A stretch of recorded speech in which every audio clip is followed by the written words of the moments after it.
Well, I'll go ahead and start then. So I'll introduce myself. My name is Sailor. I just graduated Wittenberg this May, and I've been interning with the Heritage Center since January. And so I'll be kind of like hosting this program instead of Natalie, who usually does a great job with it.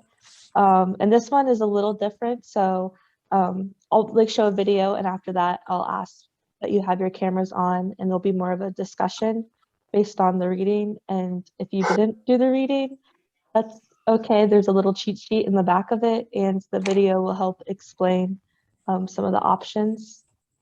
So I'll go ahead and pull up the presentation.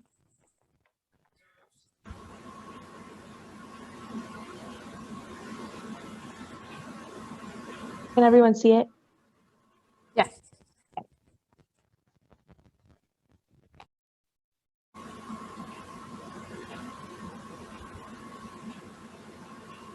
So it's 1776, you're a colonist. What do you want to do? That's basically what this program's about, to put yourself in the role of our founders and our ancestors, to go through the like real decisions that they had to make, decide if they were going to stay loyal to the king, if they wanted to declare independence, or if they wanted to use another route to kind of almost like a middle ground to try and work through the problems that we had. So this program is being recorded, and then like later on, we'll ask that you unmute yourself, but right now just keep those muted. And we're gonna begin with a video. So let me pull that up for a second. And I think that the quality will be better if we turn cameras off during the video. So if you just want to go ahead and turn your camera off, I will pull up the video, and it's about 10 minutes long.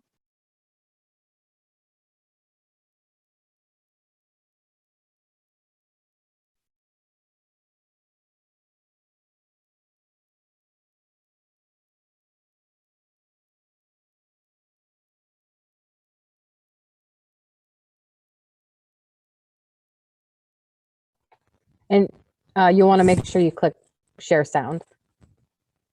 Oh, where is that at, Natalie? On the where it says your viewing screen, there's a little drop down where you can click share sound. Forgot about that. Sorry.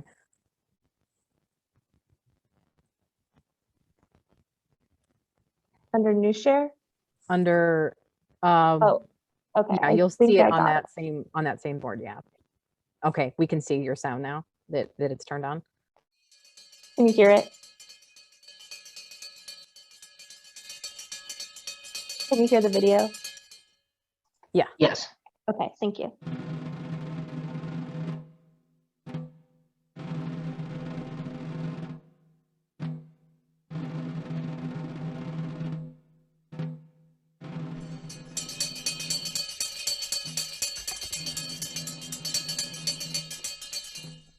Something must be done. This situation can no longer continue. Ever since the ending of the French and Indian War 10 years ago, we have been paying more and more tax to King George. The Sugar Act, the Stamp Act, the Currency Act, and the Townsend Act. We neighbors have been talking amongst ourselves, even before Paul reveals Wild Ride. Now decision must be made, and I know every man here has an idea what we must do. But this is no one man's decision. As a community, as a colony, we must work together and decide what we must do. That's why we call this town meeting. When everyone gets here, we're gonna talk it out. Make no mistake, we must make a choice. New England has no more right to take my property without my consent as I have to take yours. It is morally wrong to disobey a government. It is our Christian duty to show obedience to authority. We are Christians and we are British subjects. Therefore, when we disobey British law, we disobey God. But these laws are intolerable. Now, we have tried to reason with King George. We've done everything that could be done to avert this storm which is now coming on. We've petitioned, we've argued, we've begged, we've prostrated ourselves before the throne. But the king himself, along with the ministry and parliament, is usurping the rights and privileges of colonists in this country. Now, since the House of Burgesses was created in 1619 in Jamestown, We have had a voice in the form of our colonial assemblies. But during the last 12 years, Britain has taken greater and greater steps to control America. Perhaps the solution is not to seek agreement with the king, but to seek our rights in another branch of government, the Parliament. Scotland is partially independent, yet they have a voice in the Parliament. If we can convince Parliament to recognize the authority of the Continental Congress, then make a accommodation that says any new law must have the approval of both the Parliament and our colonial assemblies to be ratified. We can discuss this on the way to the meeting.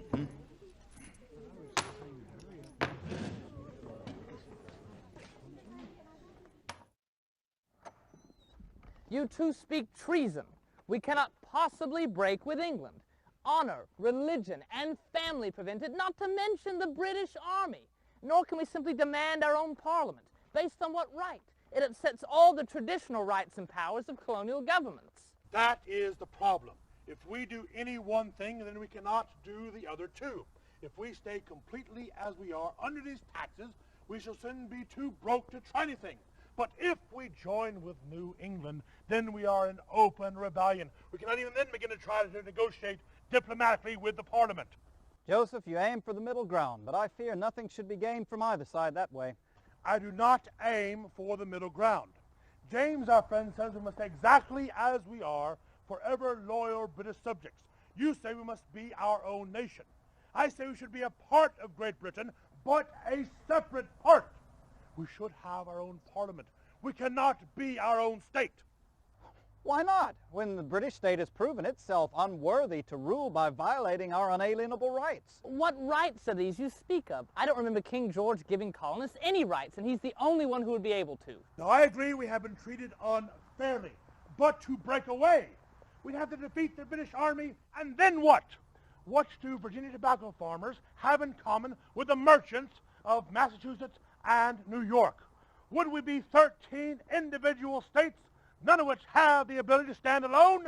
Oh, we colonies would stand together as we do now, but bound by laws that we made together, not Britain's. Would anybody be left to stand together? You forget. Rebel colonists would not only have to fight the British Army, but me and other loyal colonists like me. You would fight against other colonists out of loyalty to a crown across the sea? I would. This rebellion is ruining fortunes here, and that is what we British subjects are here to make. I make less now because of the taxes, true, but still more than I would than if we were at war.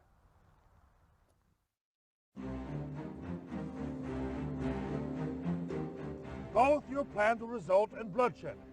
William, we know that Great Britain will defeat us, as we have a firm commitment for help from the French. And even then, but your plan too, James. The haste for liberty is in New England's mouth. They're going to do this thing. If we do not stand with them, we should be made to take up arms against them. What we must do is use our diplomatic skill to find open-minded members of Parliament to achieve some measure of self-rule before open warfare spreads any further. It is imperative that we convince the Parliament to recognize the authority of the Continental Congress that we have had for 2 years. And by what right do we colonists claim self-rule? Scotland was a completely different case. They used to be a separate country. But we American colonies were founded with British money, protected by British troops. We are, in fact, British subjects. Us declaring independence from the king would be like a wee child declaring independence from its father. Who would continue to feed and shelter us? What are you talking about? King George has none of a father's concern for his child. Why, he sees us as slaves, sent here to work this new land, to send gold back to pay for his wars. No, we must throw off these chains. Our Congress is necessary, as you say, Joseph, but it would mean nothing at all as a lone voice in the British Parliament. In fact, we would still be subjects of a tyrant 3,000 miles away. As Patrick Henry said, give me liberty or give me death. We have a chance at liberty, and neither of you even want to try for it? What you call a chance at liberty, I call a chance to get ourselves hanged. Our choice is not easy, because so much is uncertain. What we must decide now is what we hold most valuable. William, you hunger for liberty. I find it hard to fight against men like you. But James, you stand for king and tradition. I find it hard to fight against you, too. This decision affects us all, and we must make it together. And the only way to do that is to talk together about the things that we hold most valuable and how to best protect that.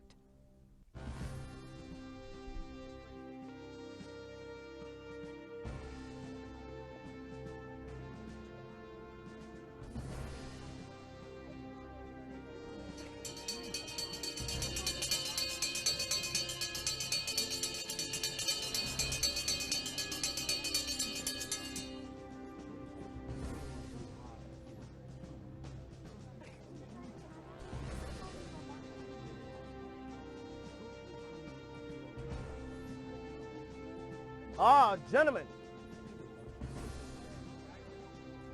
We have been waiting for you. Let our meeting begin. There is a historic decision to be made today.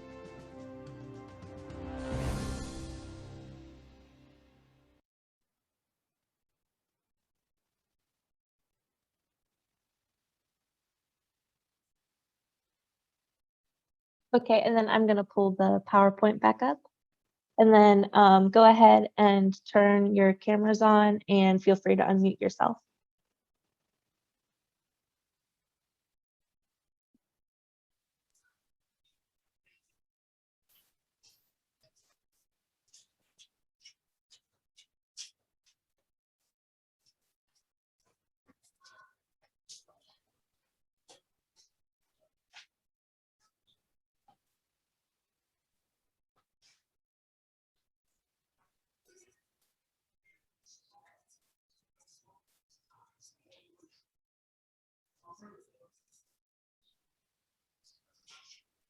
Can everyone see it? Yes. Yeah.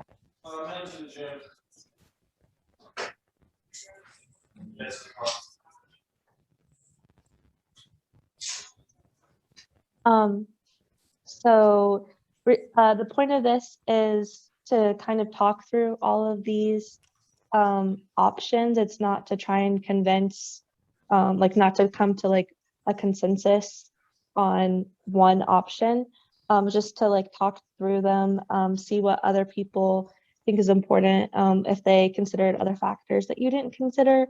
And then so for all of the options, I kind of have like the arguments leading towards that conclusion, and then from your little like reading guide, the examples of what could be done and then potential consequences. So I wanted to know if there was anyone who thought that staying loyal to King George III was the right thing to do if you were there. No. No one? I mean, it seems like depending on where you're coming from, it seems like the safest option. You know, if you've got family that could end up being affected, or if you're being, you know, that just kind of staying with the status quo is safer than going into the unknown. So I could see it from, like, if I was from the perspective of me as myself, like if I was a mother living in the colonies with kids and a husband that might go to war, I could see why myself, I would say, you know, I could see staying and just living with it. But I think that the interesting argument is that the one that was making it was a moral duty to remain loyal. Like, how do they decide that it's a morality issue when it's like based on the government, you know, that the government is the ultimate thing to be obedient to, which is it. Yeah, the slender gentleman who talked about being Christians and being duty to country as a believer, that's what God would have you to do. That is true if you are under the guidelines or auspices of a country that is not taking advantage of you, who is not taxing you unlimited taxes just to help fund something that they think that we owe them for protecting us from France, whereas at the same time, we spend a lot of money ourselves fighting that war too, the French and Indian War, but not like what Great Britain did, obviously. And so for them to tax us the way they did, for us to become beholden to them with taxes of the ones that those two gentlemen or three gentlemen mentioned that are in our handout that we're all familiar with, I think that there is definitely a moral right to rebel and pull the trigger and go to war. I don't think you can hide behind a moral argument in this case. Again, it's my personal opinion. Well, I think it's interesting. Oh, sorry, you can go. Well, I was going to say, not having read the background materials, to be perfectly honest, but the separation of church and state and the way it was enshrined in our founding documents may have been in part because of that experience. I would think that argument. So taking the moral aspect of religion out of government. What I was going to say is, I think it's interesting, Ski, that you found the moral argument to be to rebel when the dominant argument for loyalists at the time was that it was immoral to rebel. I thought that's interesting. Well, I'm just strictly going by what Scripture says, dealing with that. The argument that I would have was one I tried to lay out, probably didn't do it very well. But as long as we're being, I'm going to use the word immorally taxed and governed by a monarchy that has a king ruling and all the subjects are to the king, it's like an authoritarian type of government, so to speak. I feel like we have a moral right to rebel without a question of a doubt, because it is scripturally, it is such that you can do that. That's why I don't buy into this pastor who is, what's his name? Rector Samuel Scarberry. He makes that comment, same thing that slender man said. I'm not buying, personally, I don't buy into that. And I think I can back it up by using scripture as well. And that's why I say what I say and how I think, based strictly on the biblical principles of you have to hold to the government unless the government goes against what God says. And my personal bias is that England went against what God said. So as a result, we don't have to hold to England. So it seems that everyone is, again, loyal to the king. So I was just kind of wondering if you could think of any pros to staying loyal. I know Natalie had mentioned that, like if she, was married and had kids back in the colonial days, that could be something that would lead her to possibly want to stay loyal because she cares for her family. Is there any pros that you can think of or anything from the reading?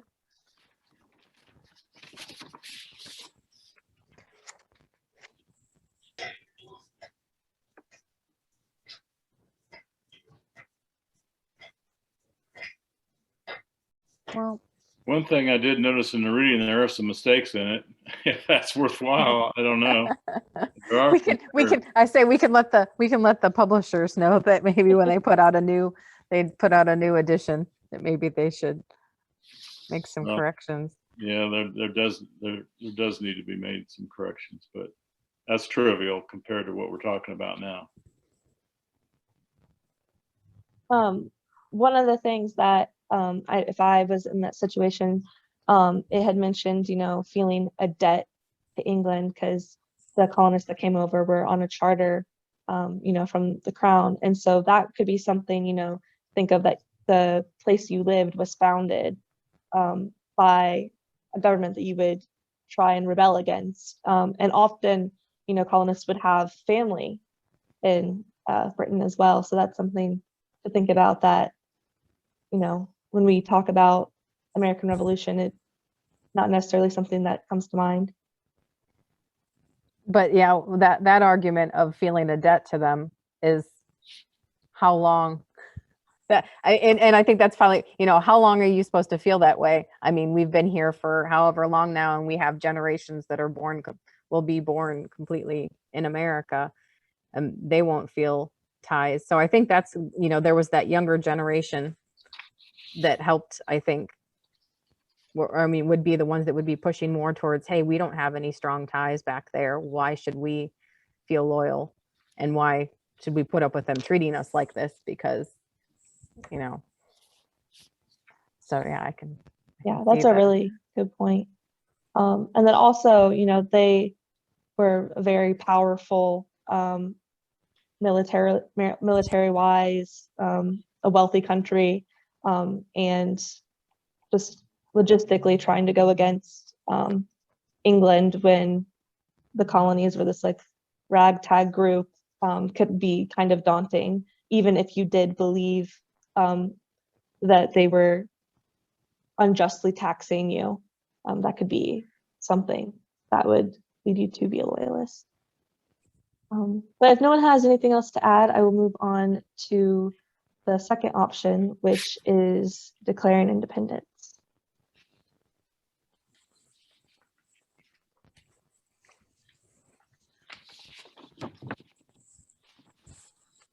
So I wanted to know who thought this would be the best option. To, in clear terms, declare independence. I think initially, and obviously we're armchair quarterbacks, but initially I would suggest every one of us would probably think about option 3 before we think of option 2. And I don't mean to jump the gun, but I oftentimes wonder if maybe they got these, if they put option 3 in option 2 spot and option 2 in option 3 spot, it would make for more of a homogeneous type of conversation or discussion. But personally, I would try option 3 first. And if that didn't work, then I'd go to option 2. That's how it makes sense. That's kind of how I read it too. Is I thought option 3 was good. And then if it backfired, revolution. They would still, the next step. still have the option, and they hadn't blown it with the, possibly. So if you guys have me pull with the editors, why don't you have them make option 3, option 2, option 3. That would make for a whole lot nicer, fun conversation. We can do that. Really? I mean, we can talk about option 3 first and go back. Yeah. To well, I think that would be our better bet. In all honesty, I'm not trying to impose my will on anyone. Mm-hmm. Marianne and Ober and I volunteer together, and she knows sometimes I try to impose my will on her. She does. She's not. It doesn't always work. she's not buying my program half the time, and so that's what makes it fun. We're still negotiating, right? Yeah, we speak the truth and love back and forth, and that's a good thing. We leave it there and carry it home with us. So we'll talk about using diplomacy, the third option, but we'll talk about it second for the flow of conversation. So Ski said that he liked this option. Is there anyone else who felt drawn to this option? I think, again, it seems kind of like the safer option. You're not, putting a lot of resources and things into it, and you might make better change, bring about better change that'll make things easier and better. It's just like a kid when you're getting ready to have a big fight and punch each other out. You sit back and talk about it first before you decide to draw blood on each other. So that's always the best way. So it seems like there's a positive reaction to this. Do you think someone could make a case against this approach, and how do you think they could critique it? Yeah, it's easy to make a case against it because the approach under the section on page 13 that says a plan of union, it talks about having British legislator and or parliament and American parliament. If I'm thinking that this is what this one's talking about, which I think it is. Am I right? Or Yes, you're right. You're correct. so each one of them has their own parliament. They have equal say, but British Parliament, I got a gut feeling of what I've read and the history that I know of that era in Great Britain with Parliament. It's their way or the highway. Right. I don't think that there's going to be any negotiation or compromising with the Parliament in the United States or in the colonies at that time. I don't think there's going to be much respect for what is said and done here compared to what they do over there. So they might just blow us off and have it their way no matter what, and we have no say in anything.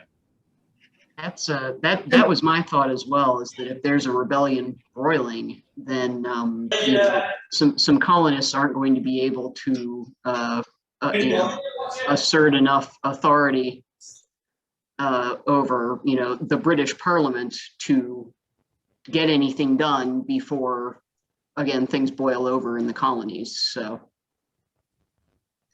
And I think there's that problem with the distance. They're so far away. By the time word got, we don't have instant internet right now, back then. So the time the word got back and forth, really isn't going to work. True.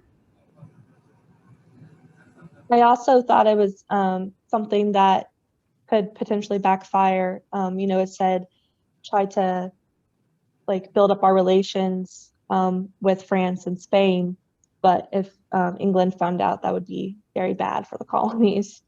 Well, maybe not, because then they're going to be fighting against 3 countries instead of 1. That's true. They might. Definitely wouldn't be happy with us, though. Yeah, they might not be, but so what? They're not happy. We're not happy with them for all that they're doing to us through taxation and intolerable acts and everything else that they're forcing upon our citizens. I don't think there's going to be any problem getting them mad just because we are befriending France. Well, and I still the part of establishing an American legislature, the time and effort that would have had to go into getting that set up too, and how to agree about how to elect from the colonies people to represent the people, like how would vote. So there was a lot of work that would have needed to go in just to make that work to get those people elected on our end, and then they probably still wouldn't have had any power on 3,000 miles away. So it would have seems like it could have been would have been a lot of wasted time to not get much results out of that. And that could have caused more infighting amongst the colonists, like to figure out, who their representatives should be and how to get them into power. What do you find valuable about this approach?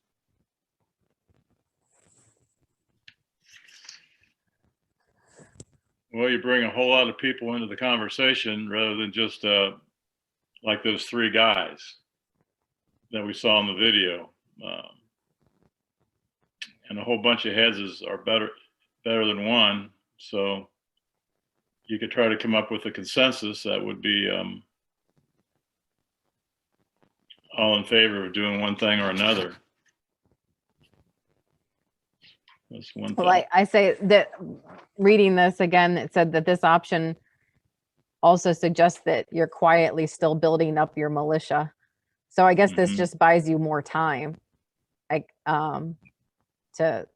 But in that time you're still being taxed needlessly, but it might buy you more time to build up your relations and get a little bit stronger so that you can declare independence. Yeah, no, in today's sad society and sad culture, we can't use some historical fact because of naming an individual dictator in Germany, but that's what Germany did from World War I up to 1939.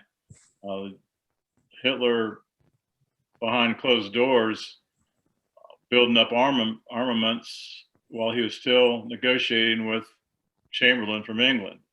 Japan did the same thing. Behind closed doors, they built up armaments while they're negotiating with the United States. So the precedent that, of course, this is a whole many years, 250 years later, but so you can't say the precedent was set, but that took place. And there's no problem with building up arms like was suggested in our paper to do that during this time ourselves while we're negotiating.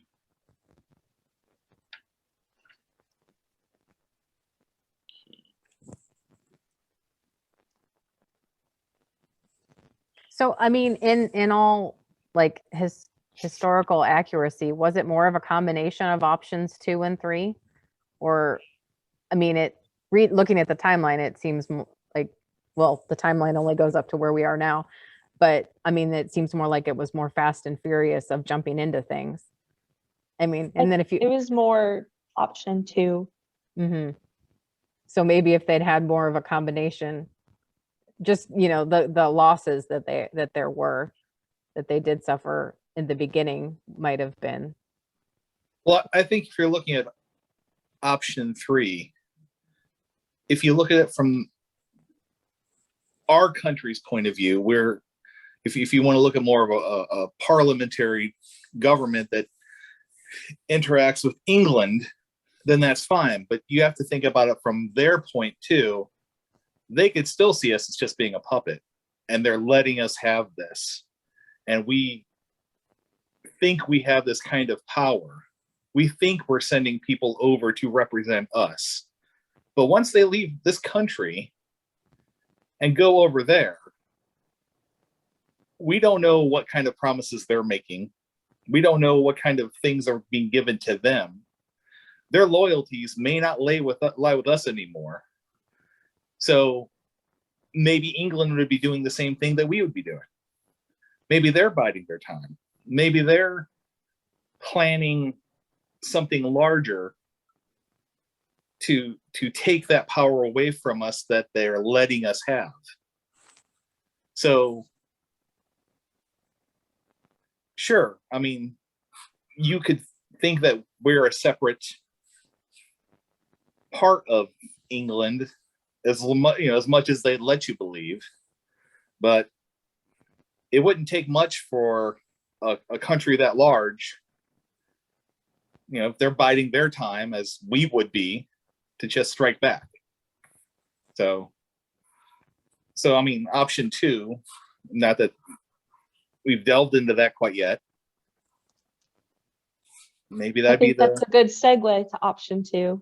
I say, because yeah, option 3 kind of assumes, well, that they're not going to working together, and that everybody's being honest and upfront, when we know that we're secret, you know, that option 3 would have us secretly like still building up in the background. So yeah, let's say, I mean, option 2 is just pulling the Band-Aid off in one big yank. You know, it's the inevitable, and I think both sides would have seen that coming with option 3. Yeah, so let's talk about option 2, which is declaring independence.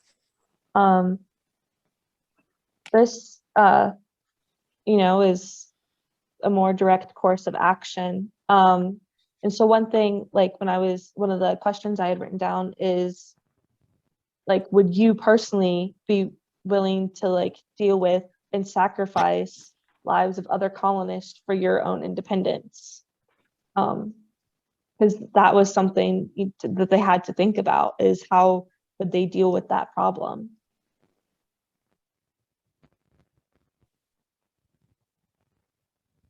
So that's kind of a heavy one. Yeah, well, me going back to saying I would probably say no, because I wouldn't want to like risk my family, or, you know, so I would probably still not want, or say, okay, let's step, if that's the way things are going, you stay here, you're not involved. I would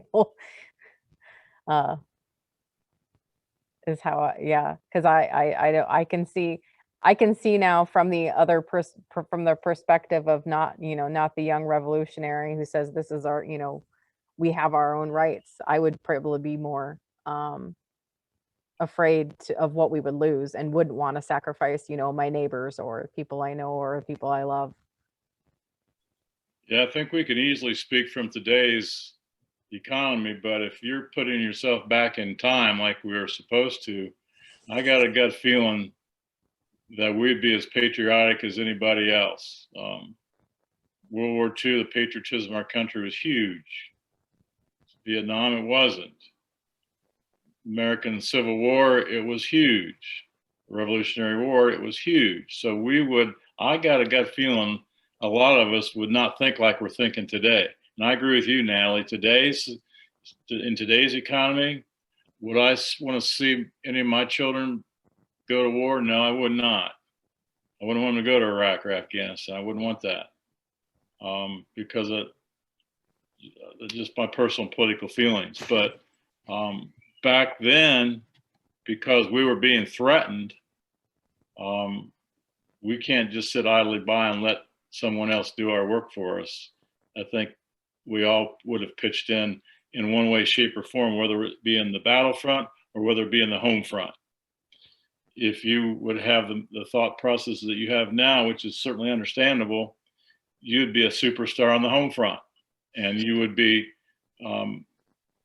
in making stuff. You would be in a munitions factory, perhaps, or you would be making arms and weapons, or you would be teaching school to keep the kids educated, or you would be making clothing, or you would do something on the home front to keep the war rolling in a positive way. The battlefront, that's a whole different ballgame. I don't think to my knowledge in the American Revolution, there were very many women who were on the battlefront. I know in the Civil War, there were quite a few women who heroically took stands in the battlefront, but not very many compared to the men, needless to say. But everybody, I think, would do their part. Just depend upon what front you're on, that's all. Well, thank you. It was nice to hear the different perspectives on that. What do you think is important about taking this clear, direct approach?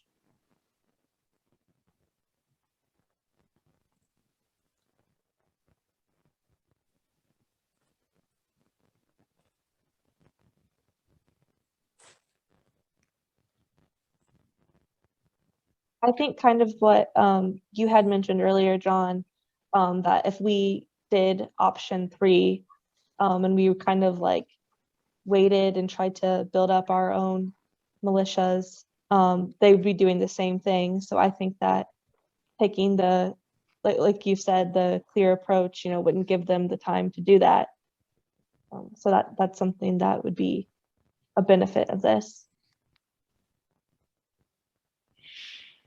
And part of the problem with this, though, would be, I mean, you still have a divided country. You would still have divided colonies. Not everybody would want this. You have a lot of people who still want to be part of England and be under the leadership of the crown. And I mean, and you saw that happened. So I think you wouldn't have the full support of every citizen of the states. And so, I don't know, that'd be difficult too. It was actually the whole war about it. But I don't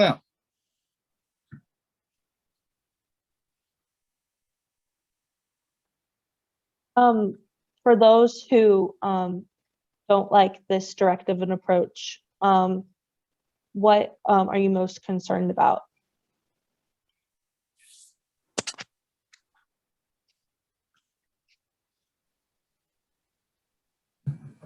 Well, I think they were concerned that they were going to be so defeated so soundly, and that what would happen to them. They had a lot more people Yes, a lot more weapons, and I mean, just a lot Yeah. more money, and a lot, and would we be considered traitors, and then what would they do to us? Yeah, potentially the circumstances could be worse if we rebel and fail. So, Well, fortunately, France came to our rescue. Right. And that made the whole difference in the world. I agree with what you all are saying. On our own, we probably couldn't cut the mustard. But when France came into the picture, that's a whole different ball game. Turned the whole thing around, didn't it? It did. That tilted the table in our favor. And France was not going to leave until it was all said and done. And yeah, you're right. We did have loyalists, and we had Tories, and we had patriots. We had all that stuff. And to some degree, they took care of each other in a way. In other words, the patriot would go up to a loyalist, ask what he was. If he gave the wrong answer, they'd kill him, and vice versa. And so there was police actions going on all the time within villages, communities. But I don't think France would have left us hanging to a place where we would be struggling for identity if we're fighting on our own and lost. But that would not have happened. So were we working behind the scenes with France, like option 3 suggests, and kind of like building that good relationship in case? Yeah, I think we had a lot of envoys over there. I think Benjamin Franklin was over there in Paris, and I think Jefferson was over there. And there were other guys who were kind of fanning the flame a little bit and giving them handshakes and glad handing and say, hey, you know what? We need your help. And the fact that George Washington with open arms welcomed him, especially the Marquis de Lafayette, I think that was a turning point right there. But all honesty, That's one of the benefits of hindsight, though. it is. But still, you got two big nations fighting against one, and you're going to come out on top if you're the two. So I just had some kind of concluding questions, and I'll go through a couple of them. We don't have to go through all of them unless we want to. I'm too far. So I kind of wanted to know what option resonated the most with you, and then what did you like most about that option?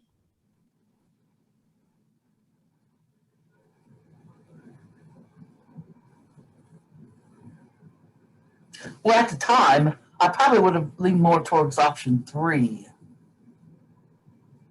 Just because I'm just that way. But knowing what we know now.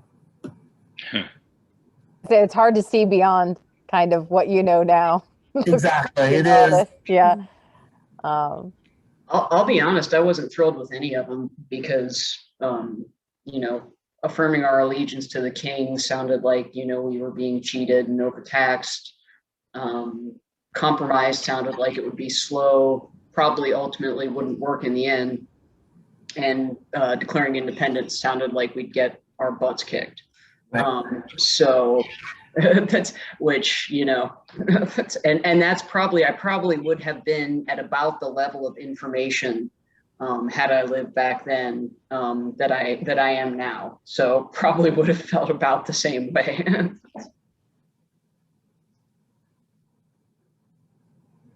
I feel like that kind of goes to show, though, like how it was a hard decision because there was cons to all of these approaches. And then, like, I also want to know, like, what do we have in common with each other? It seemed pretty popular that none of us really wanted to stay loyal, even if it was the safer option, that we all believed that we were being wrongfully taxed.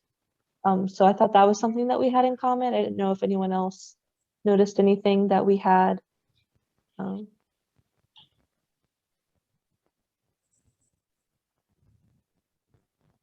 No taxes seems to be the general consensus. No unfair taxes. Yeah. And then Oh, is there some, oh, sorry. You Oh, no, Natalie. go ahead. Go ahead. I was gonna go on to the next question. So if you had something to add to this one. Mm-mm. Okay. And then like, is it kind of the next two questions go along together? Is there something that we could all live with, and then things that we're not willing to compromise? So I know, Natalie, you were saying that you would be really concerned, like if we did go to revolution, that you're like, okay, I support it, but my kids aren't going, or my husband's not going. Like, so how do you think that we could come to a compromise, and like what things would be the most important to you?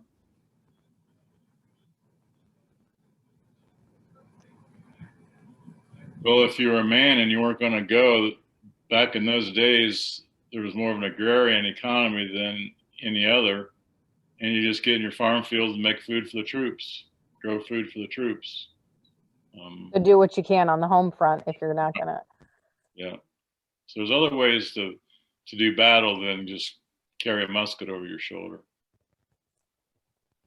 But we could find ways, we could compromises, we'd find ways to support from the home front. Mm-hmm. And this kind of goes to a little bit what we were talking about, and what you mentioned, Marianne, is how might this be different if we didn't know the outcome?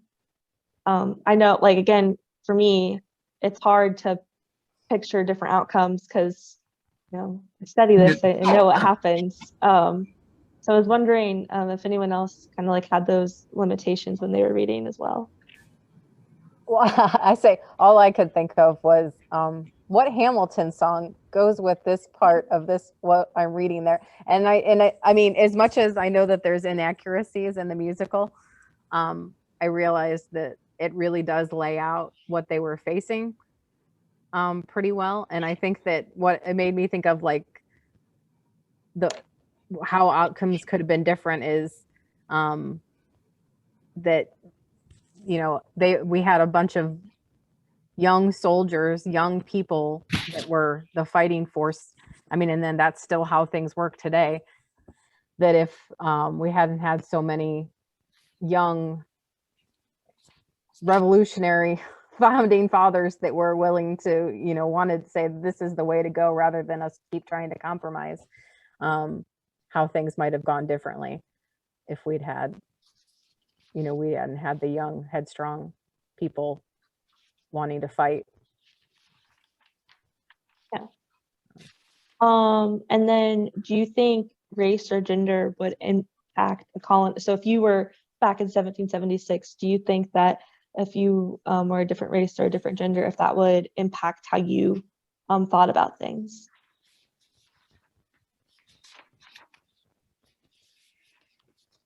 Well, like Natalie said, if you were a mother, you would think about it differently than as a person going to war, a soldier. But I don't know. Does anybody know what the percentage of black troops there were in the American Revolution on the colonial side? Does anybody know that? I don't know the percentage. I know that initially Washington didn't allow black soldiers, but Lawrence and Hamilton. But did they, were they taken from the slave population then? Yes, and then they would be free. And that, yeah. I don't know if all of them were. But it, and that didn't happen, did it? I mean, were they given freedom if they fought? See, that's a part that we didn't really study. Yeah, I'm not sure if they were actually granted their freedom. Because I know then there was still, you know, the question of slavery and how to handle it later that just got pushed back and, you know, not ended. And, you know, so. I know that after the war, I think Washington did free his slaves, at least some of them, because a guy from up here in Urbana, George Stanhope, I mean, he gave him land out here in Ohio. And I don't know that how much they served in the war, but they assisted with the war efforts. There was quite a few black people that did that. Because as a DAR member, you have to have a descendant that assisted with the war efforts to become one, and there are some that did serve. Not served, I don't know if they served or not. But they were active in supporting But they the were war. active, right, right. And then can you think of any connections between what we're talking about now and anything going on today? Well, I said my first thought was Washington, D.C. And other parts of the U.S. that are not official parts of the U.S. that don't have full representation, but that are considered, you know, and I know, I mean, that was part of the conversation this year to officially make Washington, D.C. a state, but I don't think that's not that's continued through, has it? I can't remember but that was another vote this year. But I mean, so that's still part of it, you know, Washington, D.C. is one of the places where things have been on since the beginning and still very powerful. To-do list. Yeah, that's a really good comparison. I'm not sure, I haven't followed any updates or anything, but I know that because I remember also reading something about whether they should have representation in Congress. So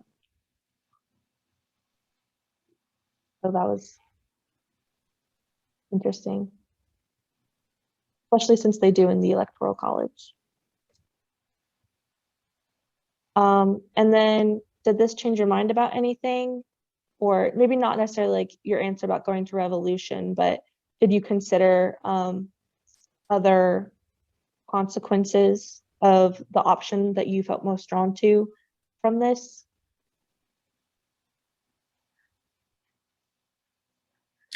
I personally couldn't imagine still being part of England. Had we went with option 1 250 years ago, or however many years ago, 246, 45 years ago, it'd be alien to me to think that we would be part of England and would still be under their rule. And then to even think about there being another type of government. So whether, you know, would we have a parliamentary government? So yeah, those other options are alien to me. I mean, don't you think there would have eventually been a revolution if it hadn't been when it happened? I don't think that we would have made it, you know, of some sort. 250 years, definitely. there would have definitely been change. Well, that's actually one of the other questions, right, Sailor? The what should we do next, basically, is the question after this. Maybe we should look at that one. That one is what kind of government should we have? So I think it's establishing, like, should we have a direct democracy or representative democracy? So but those are the questions that come after the revolution, you know. Yeah, I think that was probably the Constitutional Convention, the kind of questions that were talked about there, if I had to guess, like, the time that one was taking place.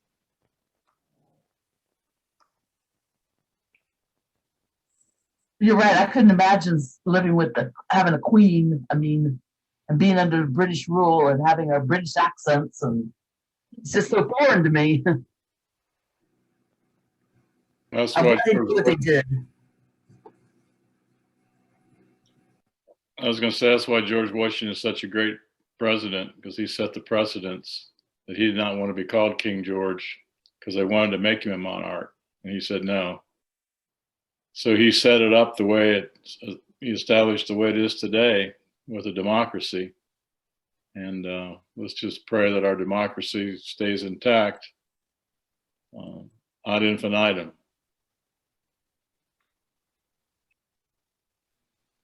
Oh, well, that's all the questions I have. So I just want to say thank you for attending and for sharing. And then thank you to the Kettering Foundation for the materials used. And then here is our social media, and